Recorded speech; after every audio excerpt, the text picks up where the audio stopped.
నమస్తే, welcome to story board. ఎవరు గొప్ప, ఎవరి ఆదేశాలను ఎవరు పాటించాలి, అసలు ఎవరి పరిధి ఎంత? ప్రజాస్వామ్య మూలస్తంభాల మధ్య జరుగుతున్న పైకి కనిపించని పోరు ఇది. శాసన న్యాయ వ్యవస్థల మధ్య సంఘర్షణ ఇది.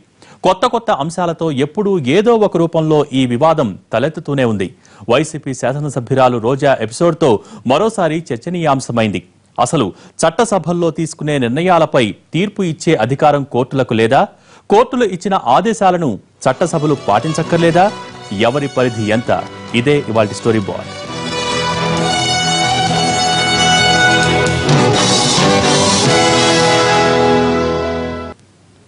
రోజా ఎపిసోడ్ శాసన న్యాయ వ్యవస్థల మధ్య వివాదంగా ఎందుకు మారింది?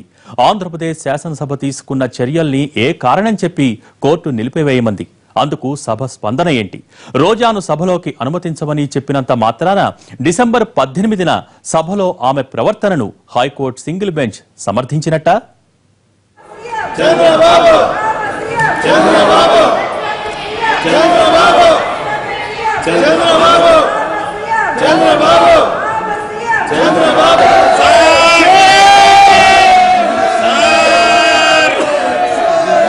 ఈ సీనే ఇప్పుడు ఆంధ్రప్రదేశ్ లో శాసన న్యాయ వ్యవస్థల మధ్య కొత్త చర్చకు దారితీసింది.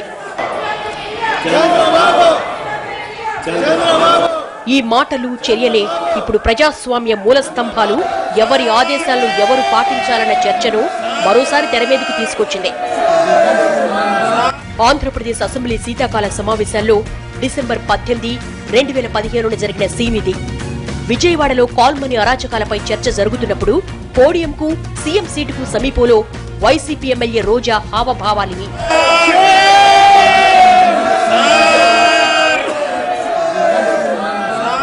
గతంలో చాలాసార్లు వివిధ అంశాలపై చర్చతో పాటు రచ్చ కూడా జరిగింది. అధికార విపక్షాల మధ్య మాటల తూటాలు పేలాయి. అయితే ఈసారి మాత్రం ఏకంగా సీఎం సీటు సమీపానికొచ్చి కామెంట్ చేయడాన్ని ప్రభుత్వం సీరియస్ గా తీసుకుంది. ప్రతిపక్ష సభ్యులు సాక్షాత్తు సభానాయకుడికే కనీస మర్యాద ఇవ్వకుంటే ఇక సభ జరపడంలో అర్థం ఏముందంటూ అధికార పక్షం సీరియస్ అయింది. రోజా వ్యవహారాన్ని ప్రివిలేజ్ కమిటీకి పంపింది. విచారణ జరిపిన కమిటీ రోజాను ఏడాది పాటు సస్పెండ్ చేసింది. 1 సంవత్సరం ఆమె సభలోకి అడుగు పెట్టకుండా, ఎలాంటి చర్చల్లో పాల్గొనకుండా సస్పెండ్ చేసింది. ఆ నిర్ణయం వెలువడ్డ రోజే హైడ్రామా నడిచింది. తనపై చర్య అన్యాయమని నినదించిన రోజా బయటకు వెళ్లడానికి నిరాకరించారు. ఆ తరువాత నుంచి వివాదాల పరంపర మొదలైంది.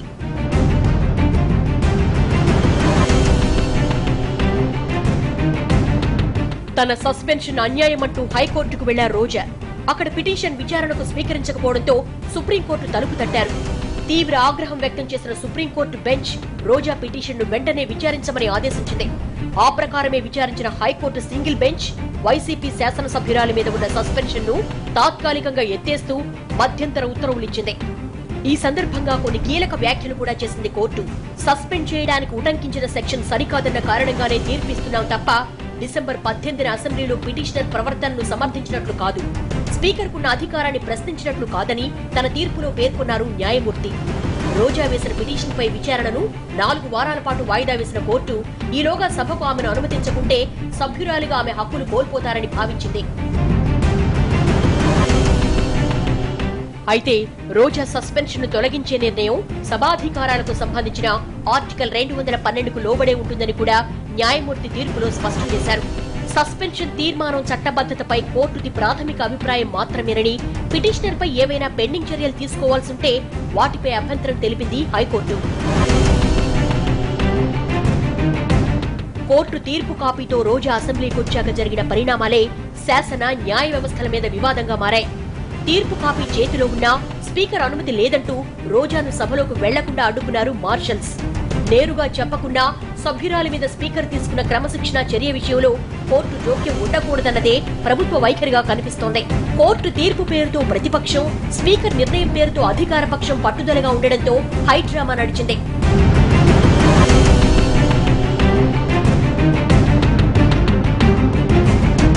సస్పెన్షన్ ఉత్తర్వులపై కోర్టు మధ్యంతర ఆదేశాలిచ్చినా తీర్పు కాపీ చేతిలో ఉన్నా సభ్యురాలిని సభలోకి అనుమతించకపోవడం కోర్టు ధిక్కారం కిందకు వస్తుందా లేదా అన్నదే చర్చ. స్పీకర్ అన్యాయం చేశాడు, రోజమ్మని సస్పెండ్ చేయడం అన్యాయం అని చెప్పిన ఆర్డర్ కాపీలు తీసుకొని వచ్చి అసెంబ్లీలో స్పీకర్కి ఇస్తే, ఇచ్చిన తర్వాత కూడా చివరకు ఇవాళ అసెంబ్లీలోకి రోజమ్మను అడుగు పెట్టనివ్వని పరిస్థితి. ఇంతకన్నా దారుణమేది ఉండదు. కోర్టు ఆర్డర్ తీసుకొని వచ్చి కోర్టు ఆర్డర్ చూపించినా కూడా కోర్టు ఆర్డర్ను బేఖాతరు చేస్తూ మేము కోర్టుల కన్నా పెద్దవాళ్ళము అని చెప్పి మేము కోర్టులను బేఖాతరు చేస్తాము అని చెప్పి ఏకంగా స్పీకరు తన పదవిని దుర్వినియోగం చేస్తూ చంద్రబాబు నాయుడు గారు స్పీకరు వాళ్ళకున్న అధికారాన్ని దుర్వినియోగం చేస్తూ మేము కోర్టుల కన్నా పెద్దవాళ్ళమని చెబుతూ కోర్టు ఆర్డర్లను బేఖాతరు చేస్తూ రోజమ్మని వాళ్ళ అసెంబ్లీలోకి రానివ్వని పరిస్థితి. ప్రజలు ఎన్నుకున్న గౌరవ సభ్యులు మేమందరం లోపల వెళ్లాల్సిన హక్కు మాకుంది. అలాగే రోజమ్మ విషయంలో హైకోర్టు క్లియర్ గా డైరెక్షన్ ఇచ్చింది. సో వెళ్ళాలి అంటే కూడా నేను పంపించను, నాకు స్పీకర్ గారు అసెంబ్లీ సెక్రటరీ గారు ఆవిడ్ని పంపించొద్దని చెప్పారు అంటారు. కానీ రిటర్న్ గా ఇవ్వమంటే మాత్రం తప్పించుకు తిరుగుతున్నారు. నేను ఒకటే అడుగుతున్నాను, న్యాయ వ్యవస్థ కన్నా మరి స్పీకర్ పవర్ ఎక్కువ ఉంది, న్యాయ వ్యవస్థ చెప్పింది మేము వినను అన్నప్పుడు మరి కోర్టులో కేసు వేసినప్పుడు వాళ్ళు ఎందుకు లాయర్లను పంపించారు, ఎందుకు వాదించారు, మరి వాళ్ళు చెప్పాల్సిన అవసరం కూడా ఉంది. ఇక్కడ ప్రభుత్వం కూడా వ్యూహాత్మకంగా వ్యవహరిస్తోంది. న్యాయ వ్యవస్థతో నేరుగా ఢీకొంటున్నామన్న అభిప్రాయాన్ని కలగనివ్వకుండా చేయాల్సిన పని చేసుకుపోతోంది. కోర్టు అధికార పరిధిని ప్రశ్నించే కంటే ముందు తాను చేయాల్సిన పని పూర్తి చేయాలన్న యోచనలో ఉంది. సభలో అనుచితంగా అసభ్యంగా ప్రవర్తించిన ఎమ్మెల్యే రోజాను సభ నిర్ణయం మేరకు సస్పెండ్ చేశారన్నారు ఏపీ స్పీకర్.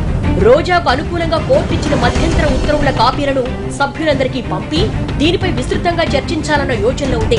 సోమవారం దీనిపై చర్చ జరిగాకే ఏపీ ప్రభుత్వ వైఖరి స్పష్టమవుతుంది.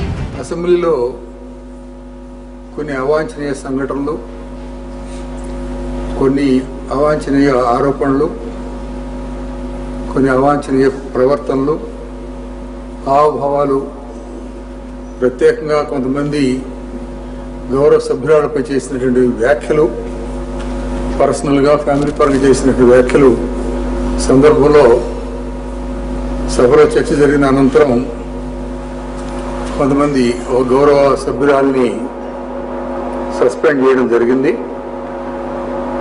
దానిపైన వారు కోర్టుకు వెళ్ళి ఒక ఆర్డర్ తీసుకొచ్చారు నిన్న.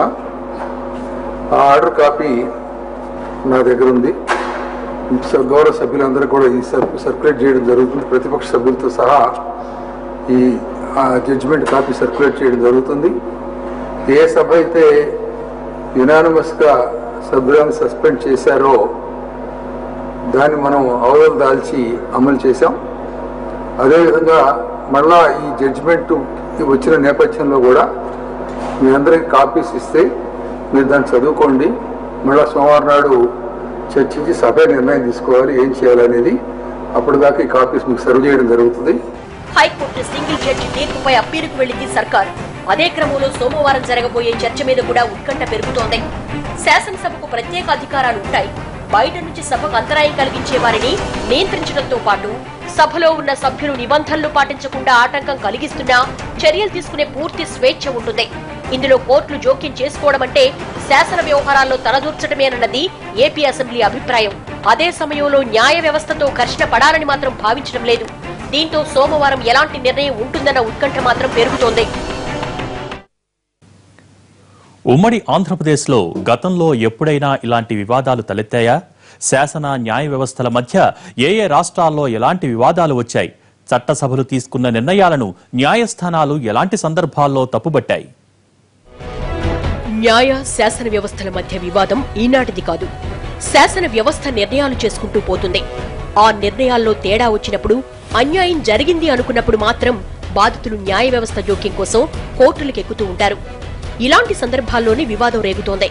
విచిత్రంగా రెండు ప్రజాస్వామిక మూల స్తంభాల మధ్య తలెత్తిన వివాదాల్లో ఎక్కువ శాతం ప్రజాప్రతినిధుల హక్కులకు సంబంధించినవే. ప్రజలకు ఉపయోగపడే పథకాలు సామాన్య ప్రజల విషయంలో మాత్రం అతి తక్కువ.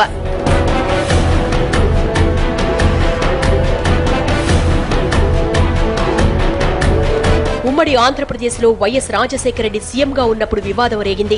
అయితే అది సభ వెలుపల జరిగిన వ్యవహారం. నాడు ప్రకాశం జిల్లా నుంచి ఎమ్మెల్యేగా ప్రాతినిధ్యం వహించిన కరణం బలరాం ఓ బహిరంగ సభలో అప్పటి అసెంబ్లీ స్పీకర్ కిరణ్ కుమార్ రెడ్డిని ఉద్దేశించి వివాదాస్పద వ్యాఖ్యలు చేశారు.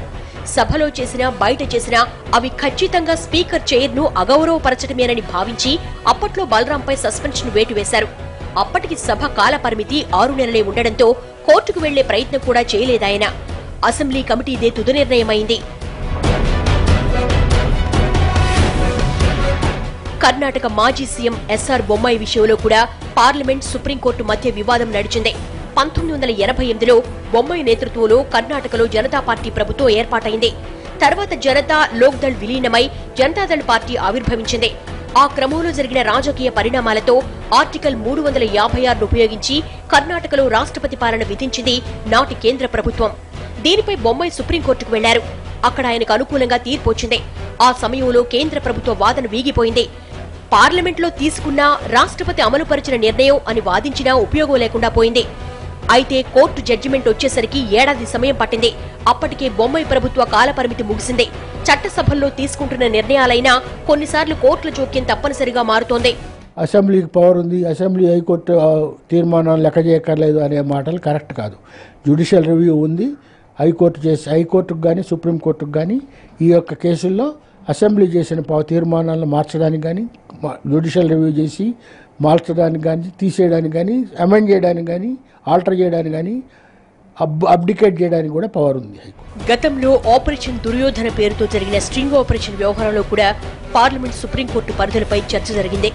కోర్టుల తీరుపై నాటి స్పీకర్ సోమనాథ్ చటర్జీ తీవ్ర స్థాయిలో అసహనం వ్యక్తం చేశారు. నా జీవితంలో ఎప్పుడూ ఇలాంటి పరిస్థితి ఎదుర్కోలేదంటూ ఆయన రాజీనామాకు సిద్ధపడ్డారు కూడా. పార్లమెంట్లో ప్రశ్నలు అడిగేందుకు ఎంపీలు డబ్బులు తీసుకున్నారన్న ఆరోపణలపై అప్పట్లో బీజేపీ, బీఎస్పీ సభ్యులను సస్పెండ్ చేసింది. వారు కోర్టుకు వెళ్లినప్పుడు కోర్టు కొన్ని వ్యాఖ్యలు చేసింది. తప్పు చేసిన సభ్యులపై చర్యలు తీసుకునే హక్కు సభకు ఉందంటూనే అంత మాత్రాన వ్యవస్థలన్నింటినీ కాదని, ఏకపక్షంగా వెళ్లడానికి వీలేదని స్పష్టం చేసింది. లోక్సభ స్పీకర్ నిర్ణయంపై వ్యాఖ్యలు చేసింది. ఈ వ్యాఖ్యలకు నొచ్చుకున్న సోమనాథ్ సీరియస్ అయ్యారు. ఇటీవల కొలీజియం విషయంలో కూడా న్యాయ, శాసన వ్యవస్థల మధ్య తీవ్ర స్థాయిలో ఘర్షణ రేగింది. కొలీజియంలో ఉన్న న్యాయమూర్తులే సుప్రీంకోర్టు న్యాయమూర్తులను ఎంపిక చేసే విధానాన్ని మోడీ ప్రభుత్వం తప్పుపట్టింది. దానికి బదులు నేషనల్ జ్యుడిషియరీ కమిటీని నియమించే ప్రయత్నం చేసింది. అందులో న్యాయమూర్తులతో పాటు బయట నుంచి ఒకరిద్దరు నిపుణులు కూడా ఉంటారని చెప్పింది. ఈ విధానాన్ని తీవ్ర స్థాయిలో వ్యతిరేకించింది న్యాయ వ్యవస్థ. ఇది మా వ్యవహారాల్లో జోక్యం చేసుకోవడమేనని వ్యాఖ్యానించింది. తర్వాత అది అమలవకుండానే నిలిచిపోయింది. అటువంటప్పుడు ఆ యొక్క రాజ్యాంగం యొక్క సర్వోన్నత స్థానం గుర్తింపు తెలియక పవర్లోకి వచ్చిన తర్వాత ఎమ్మెల్యేలు మేమే గొప్ప అనుకోను, పార్లమెంట్ మెంబర్లు మేమే గొప్ప అనుకోను, లేదా జడ్జీలు కానీ అడ్వకేట్లు కానీ మేమే గొప్ప అనుకోవడం తప్పు. రాజ్యాంగం అన్నిటికంటే సుప్రీము. రాజ్యాంగం లిమిటేషన్స్ పెట్టింది, పవర్లకు డెఫినేషన్స్ పెట్టింది. దాని ప్రకారం అంతా నడుచుకోవాలి. చట్ట వ్యవస్థ తక్కువ, న్యాయ వ్యవస్థ ఎక్కువ అని కాదు. కాకపోతే మౌలికమైన, అంటే మనకి ఫండమెంటల్ రైట్స్, ప్రజల యొక్క మౌలికమైన హక్కులు, రాజ్యాంగపరమైన హక్కుల్ని కనుక చట్ట వ్యవస్థలు, చట్ట సభలు చేసినా కూడా న్యాయ వ్యవస్థ ఇంటర్ఫియర్ అవ్వచ్చని సుప్రీంకోర్టులో జడ్జిమెంట్లు ఉన్నాయి.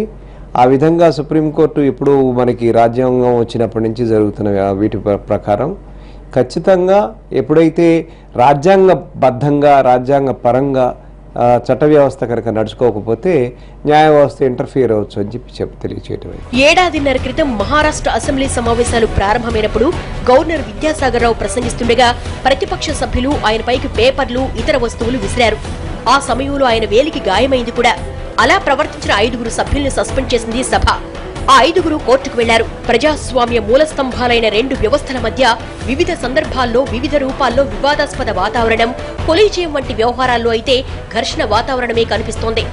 దేశాన్నేలేది, చట్టాలు చేసేది మేమే గనక మాకు అతీతంగా ఇంకో వ్యవస్థ ఎందుకన్నది చట్టసభల్లోని సభ్యుల అభిప్రాయం. చట్టాల ద్వారా అన్యాయం జరిగిన వారికి న్యాయం జరగాలంటే మేం స్వతంత్రంగా ఉండాలన్నది న్యాయ వ్యవస్థలోని వారి వాదన. ఈ వాదనలతోనే ఎప్పటికప్పుడు కొన్ని వ్యవహారాలు వివాదాస్పదమవుతున్నాయి.